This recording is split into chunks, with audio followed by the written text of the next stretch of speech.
morning, students.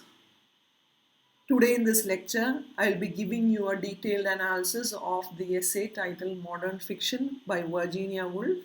In the last class, I gave you a brief introduction to the work. This essay was published in the Times Literary Supplement on April 10, 1919, and it had this title Modern Novels. Later, it was revised and published as Modern Fiction in the Common Reader. And here there is a brief discussion on the major trends in the modern novel or fiction, and she gives out a criticism against all those writers and all those literature from the previous generation and realism. This essay acts as a guide for all those writers of modern fiction to write what they feel, not what society or publishers want them to write. Here she completely discredits all those earlier writers, mainly Edwardians, and she promotes a new style of writers which she calls Georgian, which has this term modernist as well. So this is how she begins. Modern practice of the art is somehow an improvement upon the old. Modern fiction should be an improvement upon the old. All those earlier writers had these simple tools and primitive materials, and even with that, they created good novels. She says Fielding did well and Jane Austen even better. But she continues, she says, when compared with their opportunities, we had better opportunities, we had modern tools and materials, and we have to do better. And she says it is wrong to make a comparison between literature and process of making motor cars. She says that it is doubtful whether in the course of the centuries, though we have learned much about making machines, she has this doubt whether we have learned anything about making literature. And she says, whatever stage we have reached, it is now the time for we are still in the thick of battle. The literary style should certainly improve. We should never be complacent with all those earlier style, and we shouldn't take them as all those unassailable winners. She says it is for all those historians of literature to decide whether we are standing now at the beginning or ending or in the middle point, because as modernists we don't know what kind of battle we are into. And here we don't see any kind of arrogance in Virginia Woolf's words. She says that we do not come to write better. All that we can do is to keep moving, to take it forward. So she understands the need to take this literary form forward, not to stick to all those old methods. And then in the next paragraph, she says, their quarrel is not with all those classics. Here, she takes a particular set of writers and she says that she can't accept the writings of these particular writers, mainly H.G. Wells, Arnold Bennett's, and Galsworthy's novels. She mentioned them as traditionalist. And she says that Mr. Bennett, Mr. Wells, and Mr. Galsworthy have given so many hopes, but they have disappointed them.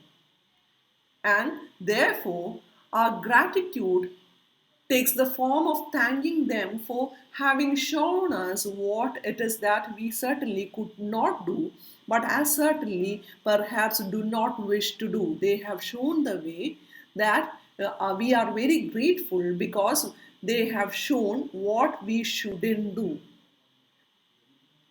And here she says that there is only one word to describe these writers.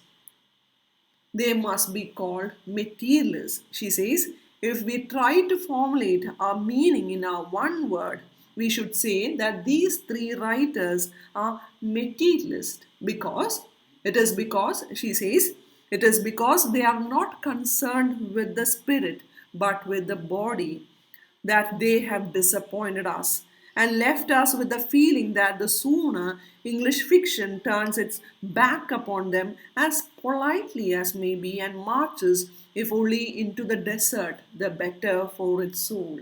So we will not be ever be able to find soul in their works. Their literature only takes us to desert, takes us to dust and desert.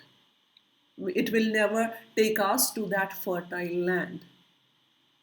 And therefore, they must be called as materialist. They are not at all concerned with the spirit, or we will not be able to see soul in their novels.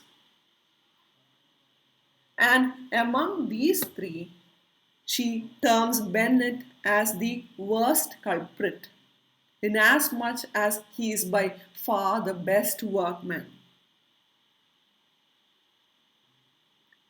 She says that he can make a book so well constructed and solid in its craftsmanship, and even critics find it difficult to find all those faults in that particular work. It is so well constructed, it shows his craftsmanship, and critics fail to find faults in these works. But she asks, what if life refused to live there? With all those well constructed story, which displays craftsmanship, even then life is missing. All his works like the old wives' tale, George Cannon, characters like George Cannon, Edwin Clay Hanger, both characters in all those Clay Hanger novel series. His characters live abundantly. These characters live abundantly, but it remains to ask how do they live and what do they live for? We constantly ask this question, how do they live and what do they live for? So, only external life, all those external lives are portrayed in his novels. The inner lives, the private world of these characters never get expressed in these works. And it is same in the case of H.G. Wells. She says H.G. Wells also suffers the same. He is materialist in the sense that he takes too much delight in providing that solidity to make that external fabric. He spent much time in making things ship shape and substantial. He is more focused on that external, making that external fabric look so good.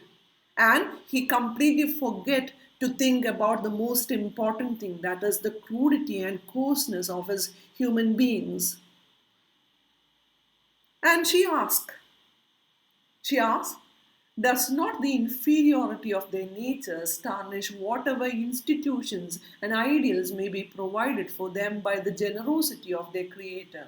It is about H.G. Wells' characters. The Creator, H.G. Wells, provide all those institutions and ideals, but even then, the inferiority of their natures, the inferiority of these characters tarnish everything. And she says, in the case of Mr. Galsworthy, though we respect the integrity and humanity of Mr. Galsworthy, shall we find what we seek in his pages? We will not find what we seek. We actually seek. What we actually seek is life, spirit, soul. So they mainly write about unimportant things, all those trivial things, giving more importance to all those external factors, giving more importance to for providing all those solidity to this fabric. They spend immense skill and immense industry, their dexterity in making all those trivial and transitory look so real, which is trivial and transitory appear true and enduring. They spend most of their energy to make that trivial look so real. So, what is the point? She asked. We will not find what we seek. What we seek is actually life.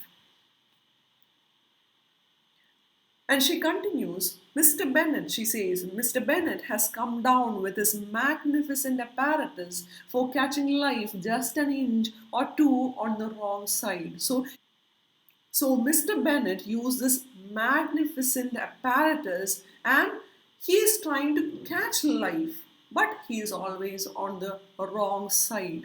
Life escapes his novel, and she says, without life, nothing else is worthwhile.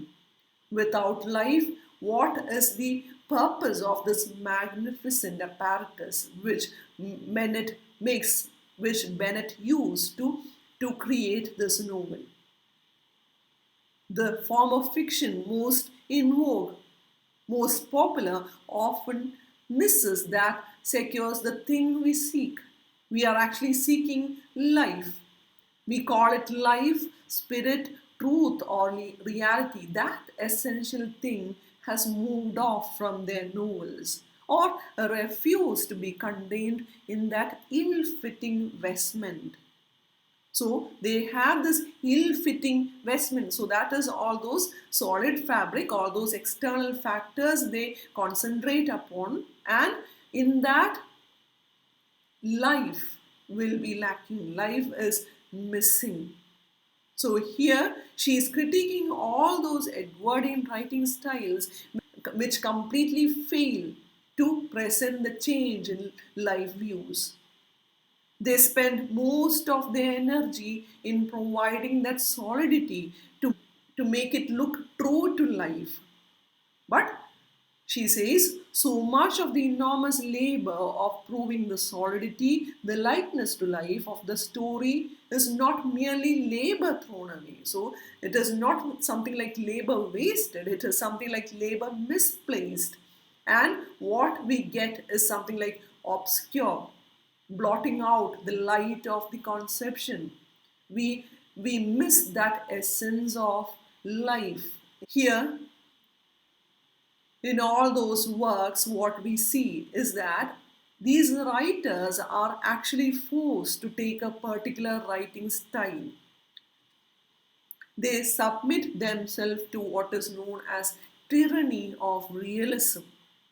She says the writer seems constrained not by his own free will. It is not his own free will which limit his freedom, but he is limited by some powerful and unscrupulous tyrant. Here, tyrant is none other than plot. There's restrictions or cataloging of types like comedy, tragedy, love interest, and this air of probability embalming the whole. Only when you stick to all those rules and conventions, only then your novel can reach this perfection. Only when you obey the tyrant, the novel is done to a turn. And now she says, what shall be the objective of the writer? She says, a modern writer must focus on what mind sees because, according to her, the mind receives a myriad impressions. It can be trivial, fantastic, evanescent, or engraved with the sharpness of steel. It received different kinds of impressions, and if a writer were a free man and not a slave, he could write what he chose, not he what he must, and he will be able to base his work upon his own feelings, not upon all those conventions.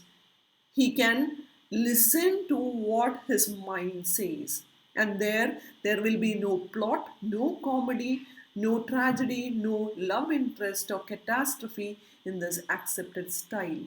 He need not follow this method. He can experiment, and he need not be subservient to the tyranny of these categorization. And here she says that even when you take the case of life, life is not a series of gig lamps which are symmetrically arranged. Life is not a series of tales which are arranged in a symmetrical manner. Life is a luminous halo, a semi transparent envelope, surrounding us from the beginning of consciousness to the end. And she asks, is it not the task of novelists to understand life as a luminous halo and to understand the element of consciousness? She says, is it not the task of the novelist to convey that varying, unknown, uncircumscribed spirit? For Virginia Woolf, the task of the novelist is to convey that unknown, uncircumscribed, unbounded, free, unlimited spirit with little alien and with little mixture of alien and external as possible. We can do away with all those alien elements, all those external elements, and the task of the novelist is to convey that varying, unknown, uncircumscribed spirit. And she says, we are not here to plead merely for the courage to do so, to have the sincerity to present such a life. Here, she says, we are suggesting that this proper stuff of fiction is little more than custom, little more than that solidity or all those conventions. The proper stuff of fiction is all those feelings, all those thoughts which is saturated by life or spirit in it. So here ends the first part of the essay. Hope it is clear. Thank you. Have a nice day.